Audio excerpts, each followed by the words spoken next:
everyone, welcome to my channel. My name is Paris and I'm the author of that book right there with the girl with the face on it, The Magi, and it's a trilogy.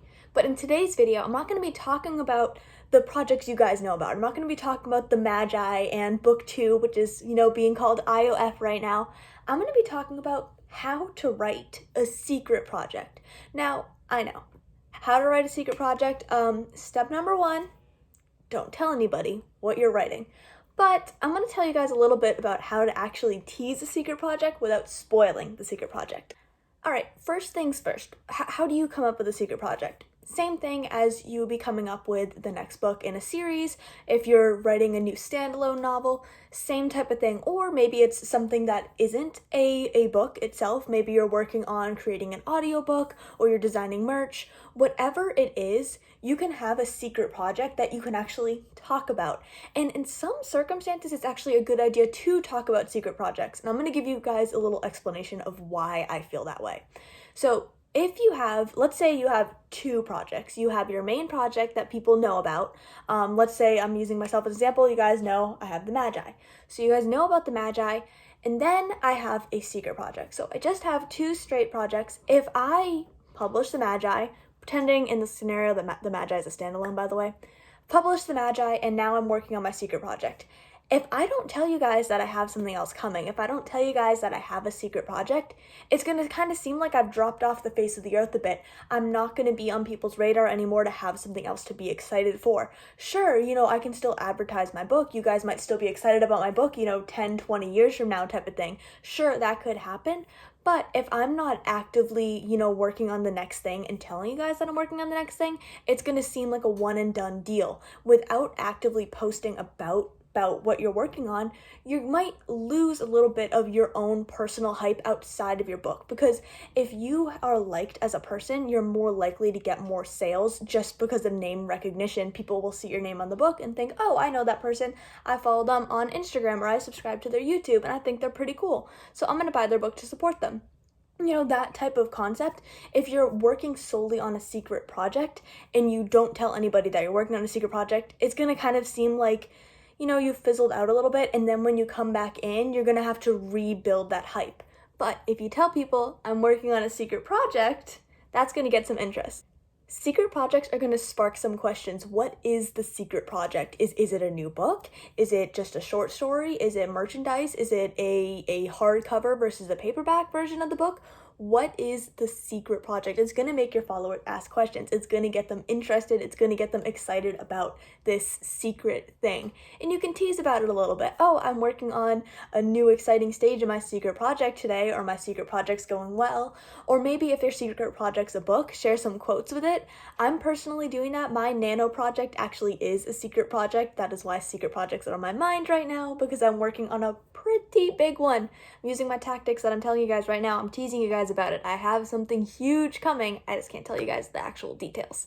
That being said, I'm sharing little quotes every day. I'm being very careful about not putting anything that reveals too much of the plot in it. I'm just kind of like putting a little line here and there, so you guys have something. You can see that there's an actual physical thing forming, but you guys don't know the exact details of it. And that's part of the fun of the secret project, is you get this mysterious hype. It's not, when you're advertising a book people know about. When I'm advertising the Magi, I can give you guys kind of full details. There's not really anything for me to hide.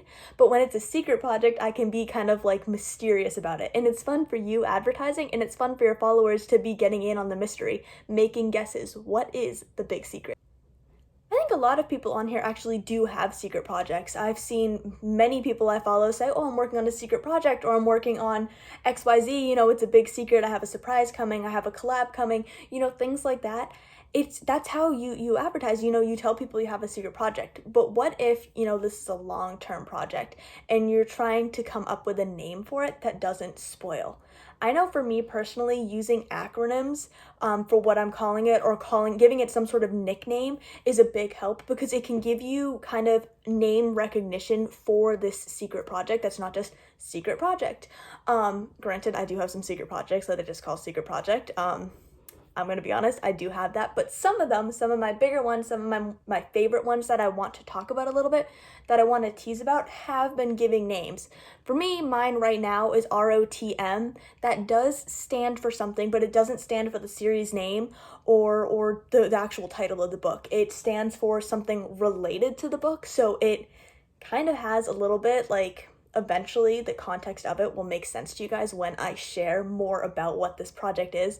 But for right now, ROTM is just what I'm calling it.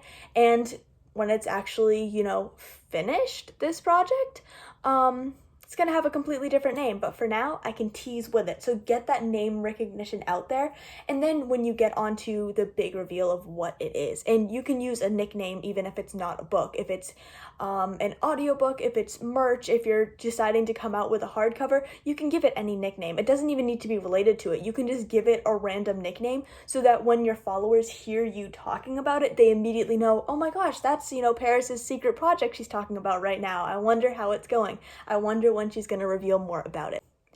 So even with self-publishing, you don't entirely do it yourself. You do like 99.9% of it yourself. Maybe a little less than that, let's be honest. Our editors, our formatters, our book cover designers, our, whatever voiceover people for audiobooks, our merch designers, our, illustrators, whatever it is, they play a huge role. So our beta readers too, our beta, ARC, and alpha readers, if you're having them go through, they play a really big role. So how do you have these people working on a secret project, when it's a secret? If the project is a secret project, then you can't really tell people about it.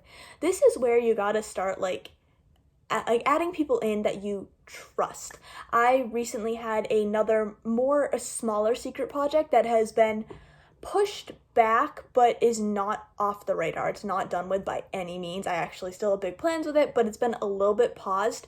I had people beta reading it recently, and part of what I did is I reached out to them and I told them I have this secret project, kind of bound them to secrecy right away. Will you beta read this secret project for me? Because a big thing, when you have betas, when you have alphas, when you have editors, ARC readers, whatever it is that you're working on, they do know. They're not supposed to share tons of stuff. Maybe I know for me, I'm totally cool if my betas right now for IOF talk about the fact that they're beta reading IOF. That doesn't bother me if they do that. I'm cool with that. In some ways, I use it as like a marketing strategy. So, you kind of get the word out that they're enjoying the book. So you can share it that way, but they're not sharing content, they're not telling everybody these are the new characters and this is my favorite character in it, or I don't like this part, this plot twist really got me. They're not sharing the full details. There is a level of secrecy and trust, but when you have a secret project, it's a kind of a double layer of that, and that they can't share anything. They can't even tell you that you're working on it, that oh, I'm beta reading a secret project. It's just silence. It's just, maybe you can just say, oh, I'm beta reading for somebody. Can't tell you who, can't tell you anything else about it. There's this level of secrecy, so yes, you can have people help you with it, but pick people you trust. Let's be honest, you're gonna want to be able to tell somebody about it. So your secret project is gonna probably be secret for most people. I know for me, my mom is aware of all my projects. I also have a couple close friends who know probably more than they should about some of my secret projects. So for sure, your secret project can be as big or as little of a secret as you want. It can be a secret to just a couple people. It can be a secret to everybody you know. It can be a secret to, just your followers, but people in person know. Things like that. It's your secret project, so you can decide how secret you want it to be. I think that having a secret project, it puts you out there. It helps you with name recognition with yourself, because you're still showing that you're working on something. Something is coming. Your readers have something to be excited for. You haven't fizzled out after your main project. There is more coming. And it also, it builds, interest, and it makes people more excited to see your post, because they're going to want to mention of the secret project. Because the thing is, people really like secrets. They like surprises. They like, they just like being surprised with secrets, or getting to know the details. Or if you start sharing teasers about it, they're going to be like, oh my gosh, what's more? It's a great way to build advertisement, and it's fun for yourself too. Let's be honest. I personally love being a part of surprises. I love being parts of secrets. I love doing all of these fun little behind the scenes things. I love doing that. So I have a decent amount of secret projects because of that. So I personally encourage you to have maybe a secret project. Now, granted, if you're working on, when I'm publishing the Magi, that was my focus. It's now that I'm after publishing and that my book, that IOF is with betas, and I'm kind of in this lull, that I'm working on a secret project, filling in the cracks with some secrets. Thank you guys for watching this video. I hope it made you maybe a little bit excited about my personal secret project and maybe encouraged for your own, or maybe it inspired you to start your own secret project. Whatever the case, I hope it helps you out. I hope you enjoyed the video. Give it a thumbs up if you did. Comment below. Do you have any secret projects? Do you have any guesses about what some of my secret projects are? Let me know. For now, have a great rest of your morning, evening, night, whatever time it is. Have a great day.